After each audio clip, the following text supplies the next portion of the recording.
Salut à tous, aujourd'hui donc voilà, je vais aborder une nouvelle leçon sur les nombres complexes. C'est la suite, voilà. Soit ZA, ZB, ZC, les affixes respectifs des points A, B, C dans le repère OUV. Voilà.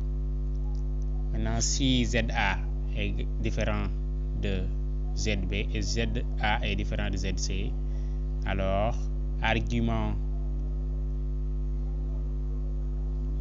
de ZB moins ZA égale UAB, c'est-à-dire l'angle UAB. Argument de ZC moins ZA sur ZB moins ZA égale à l'angle donc de vecteur AB AC.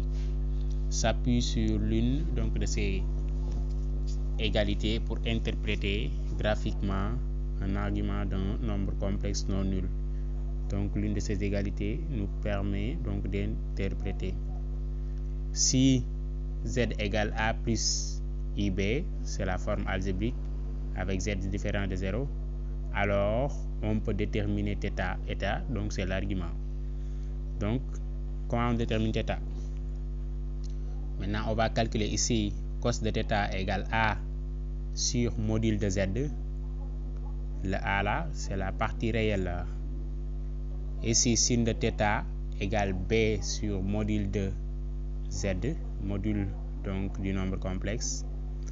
Maintenant, en connaissant cosinus donc de θ et sinus de θ, on peut bel et bien savoir l'argument qui est l'angle. Voilà. Maintenant, attaquons donc la forme trigonométrie d'un nombre complexe. Forme trigonométrique d'un nombre complexe non nul. Précisément, tout nombre complexe non nul Z peut s'écrire sous la forme Z égale R facteur de cos θ plus I sinus θ, où R est donc le module de Z et θ un de ses arguments. C'est-à-dire, pour écrire un nombre complexe sous la forme trigonométrie, il faut savoir essentiellement ces deux choses. Il faut savoir l'angle θ qui est l'argument. Il faut savoir donc le module qui est toujours positif du nombre complexe. Cette écriture est appelée forme trigonométrique de Z. Pour obtenir la forme trigonométrique d'un nombre complexe Z égale A plus IB, on calcule son module et on détermine θ un de ses arguments. Ainsi, Z égale module de Z facteur de cos θ plus I sinus θ. Voilà. Mais attention, Z égale R facteur de cos θ plus I sinus θ n'est une forme trigonométrique de Z que si R est positif, ce que je disais, que si R est supérieur à 0. Donc Z égale R facteur de cos θ moins I sinus θ, ou Z égale R facteur de sinus θ plus I cosinus θ ne sont pas des formes trigonométriques de Z. Parce que ici on a moins I sinus θ et ici on a R facteur de sinus θ plus I cosinus θ qui est l'inverse.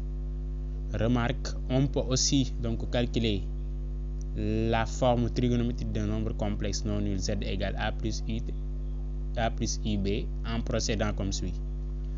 C'est-à-dire, on peut dire Z égale grand racine de A carré plus B carré, la partie donc réelle au carré plus la partie imaginaire au carré, facteur, c'est le racine carré, facteur de A donc sur grand racine de la partie réelle au carré plus la partie imaginaire au carré, plus I, donc B sur grand racine, la partie réelle au carré plus B, plus la partie imaginaire au carré. Voilà, ceci nous donne que égal à grand racine de A carré plus B au carré, facteur de cos θ plus sinus θ. C'est-à-dire, Z égale module de Z, facteur, voilà, et ça, voilà. θ est un réel qui vérifie cos θ égale, voilà, sinus θ égale. Maintenant, la formule de Moivre. La formule de Moivre nous dit, quel que soit n appartenant donc à Z, l'ensemble des nombres relatifs, et quel que soit θ appartenant donc à R, l'ensemble des nombres réels, cos θ plus I sinus θ au carré, autant pour moi, cos θ plus I sinus θ, le tout à la puissance n qui est donc un entier naturel, égale cos nθ plus I sinus θ, cos nθ plus I sinus nθ. Donc c'est ça la formule de Moivre. Membre dit cos θ plus I sinus θ, le tout à la puissance n égale cos n θ plus I sinus θ. Donc cette formule, il faut l'apprendre, il faut donc voilà, l'apprendre par cœur et ne pas l'oublier. Voilà. Maintenant, attaquons donc la forme exponentielle d'un nombre complexe. Ces formes, il faut les apprendre. Il faut donc les mémoriser, les comprendre et c'est terminé. Forme exponentielle donc d'un nombre complexe non nul. Voilà. On nous dit ici la forme trigonométrique d'un nombre complexe non nul est z égale r facteur de cos θ plus I sinus θ, où r égale module de z et θ égale à l'argument de z, un de ces arguments. Maintenant, en posant cos θ plus I sinus θ égale exponentielle de Iθ, on obtient z égale r facteur de exponentielle. On obtient z égale r exponentielle de Iθ. C'est ça, il n'y a pas de problème ici. Premièrement, on avait donc la forme trigonométrique qui est z égale r facteur de cos θ plus I sinus θ, où r est donc module de z et θ égale argument de z. Maintenant, on va poser cos θ plus I sinus θ égale exponentielle de Iθ. On obtient que z égale r exponentielle de Iθ. C'est ça la forme exponentielle. Donc tout nombre complexe non nul peut s'écrire sous la forme donc z égale r exponentielle de Iθ, où r égale module de z et θ est un argument de z. Cette écriture est appelée forme exponentielle du complexe z.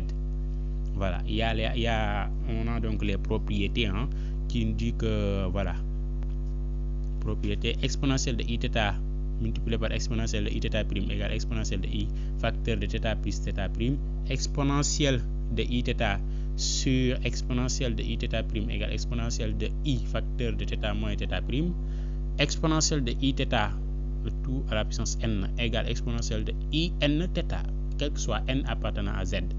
Formule de l'heure, donc voilà, on a tiré ça donc sur les formules de linéarisation. Cos θ égale exponentielle de Iθ plus exponentielle de moins Iθ sur 2. Sinus θ égale exponentielle de Iθ moins exponentielle de moins Iθ sur 2i. Donc il faut capter ça pour pouvoir linéariser. Voilà, la linéarisation c'est un programme donc, qui est inclus en S1, mais les élèves en classe l'utilisent rarement quoi.